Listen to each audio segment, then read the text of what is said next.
اللہ کے نبی نے کئی دعائیں کی، قبولیت سے سرفراز ہوئیں۔ آپ نے اپنی امت کے حق میں ایک دعا بھی کی، یا اللہ میری امت آپس میں نہ لڑے۔ اللہ نے یہ دعا قبول نہیں کی۔ اے اللہ میری امت آپس میں نہ لڑے، اللہ نے یہ دعا قبول ہی نہیں کی۔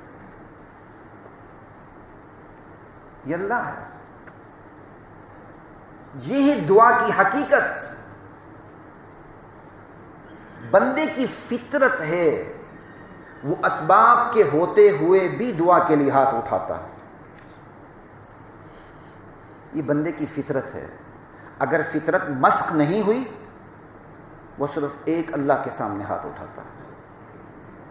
اگر فطرت مسخ ہو گئی ہے، وہ اللہ کے سامنے بھی ہاتھ اٹھاتا ہے، اللہ کے علاوہ دوسروں کے سامنے بھی ہاتھ اٹھاتا ہے، یا اللہ کے سامنے ہاتھ اٹھانا ہی چھوڑ دیتا ہے، وہ اللہ سے ناراض ہو جاتا ہے، وہ غیر اللہ کے در کا ہی بھکاری بن جاتا ہے۔ بندے کی فطرت ہے، اسباب کے ہوتے ہوئے بھی وہ ایک بہت بالاتر ہستی کے سامنے اپنے آپ کو سرنگو کرنا چاہتا ہے، اور وہ ہوتا ہے۔ اور جس ہستی کے سامنے سرنگو ہوتا ہے، اس ہستی کو وہ چپ کے آہو زاری سے دل میں پکارتا ہے، اور وہ یہ عقیدہ رکھتا ہے وہ ہستی مجھے جان رہی ہے، مجھے دیکھ رہی ہے، مجھے سن رہی ہے، وہ میرے حالات سے، میرے رازوں سے واقف ہے، اور اس ہستی کو کہ اتنی میں گرفت میں ہوں، وہ چاہے تو میری اس دعا کو سن کے قبولیت سے نواز دے، چاہے تو رد کر دے۔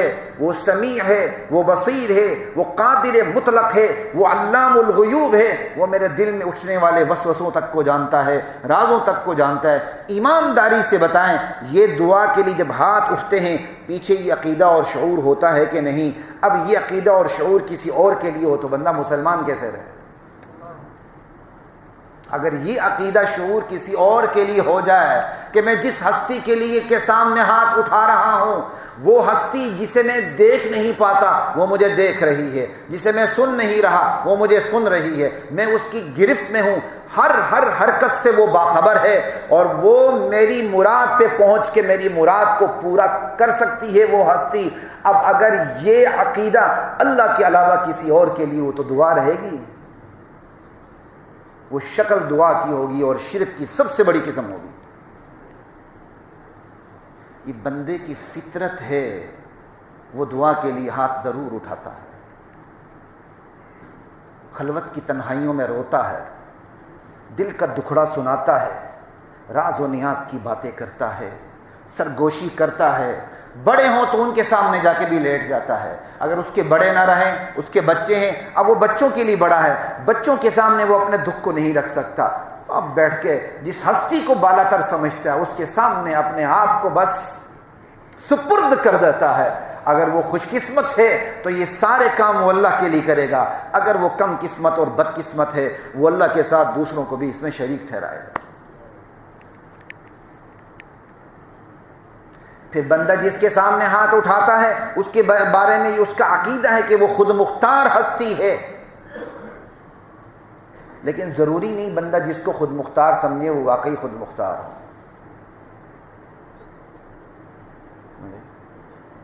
بندہ تو ہاتھ اٹھاتا اس لیے کہ وہ سمجھتا ہے یہ مختار کل ہے، لیکن بندے کے سمجھنے سے حقیقت تبدیل نہیں ہوتی۔ بے اختیار بندہ بے اختیار ہی رہتا، مالک مالک ہی رہتا۔ تو دعا کے پیچھے یہ کانسیپٹ بھی ہے کہ بندہ خود سے یہ تصور کر لیتا ہے کہ میں جس ہستی کے سامنے ہاتھ اٹھا رہا ہوں وہ پوری ساورن پاور ہے، لیکن بندہ خود سے یہ تصور کرے، ضروری نہیں کہ اس کا تصور صحیح ہو۔ اگر وہ فطرت کی آواز پہ لبیک کہے گا تو یہ جو تصور ہے وہ سیدھے صرف اللہ کے لیے ہوگا، فطرت کی آواز پہ لبیک نہیں ہوگی، غیر اللہ کے لیے ہو جائے گی۔ اور پھر جس کے سامنے ہاتھ اٹھاتا ہے، اٹھانے چاہیے، اس کے سامنے نہیں اٹھاتا، اس کے سامنے نہ اٹھانے کے بجائے اس کے کسی نوکر کے پاس چلا جاتا ہے،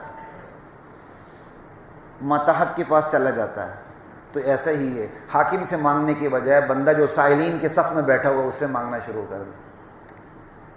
جو خود سائل بن کے صف میں قطار میں لگا ہوا ہے چھوڑ کے دوسروں سے مانگنے والے ایسے ہی ہیں کہ حاکم کو چھوڑ کے خود جو سائلین کے صف میں مانگنے کے لیے کھڑے ہیں بندہ جا کے ان سے مانگنا شروع کر دے.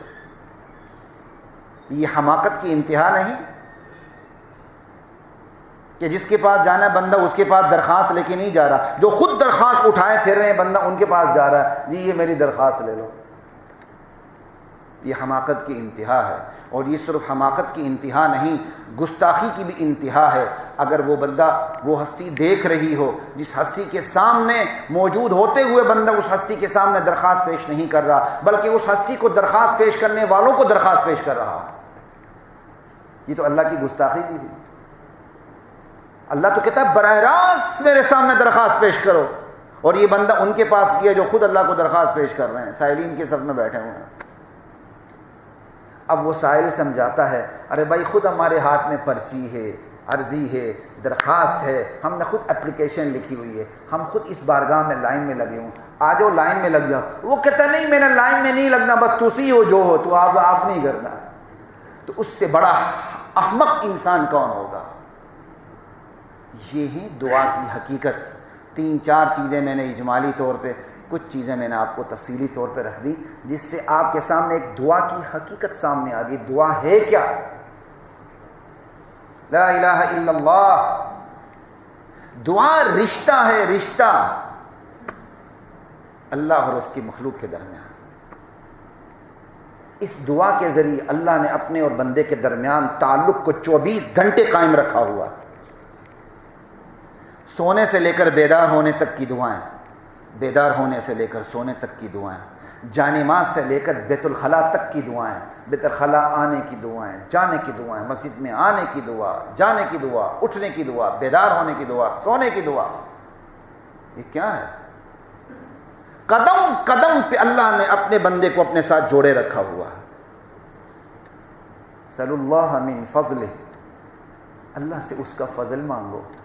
فإن اللہ یحب ان یسأل, اللہ کو یہ چیز بہت خوشگوار گزرتی ہے کہ بندہ اس سے مانگے. اور جو اللہ سے نہیں مانگتا, حدیث میں ہے اللہ اس پر غضبناک ہوتے ہیں. لا الہ الا اللہ. یہ دعا رشتہ ہے, رشتہ اللہ کے ساتھ جو استوار رہتا ہے. میرے سمیت ہر شخص دیکھے اس نے اس رشتے کو کتنا استوار کیے رکھا ہوا. دعائیں کیسے کرتے ہیں؟ ہمارے آپ نے سیاستدانوں کو دیکھا ہے دعا کرتے ہوئے؟ یہ کیا چیز ہے مجھے بتائیں جن کو یہ تک پتہ نہیں دعا کیسے کرنی. یہ کوئی دعائیں ایسے ایسے کر رہے ہیں, کوئی طریقہ ہے؟ صاف پتہ چلتا ہے مادیت میرے سمیت ہر بندے میں رچی بسی ہوئی ہے.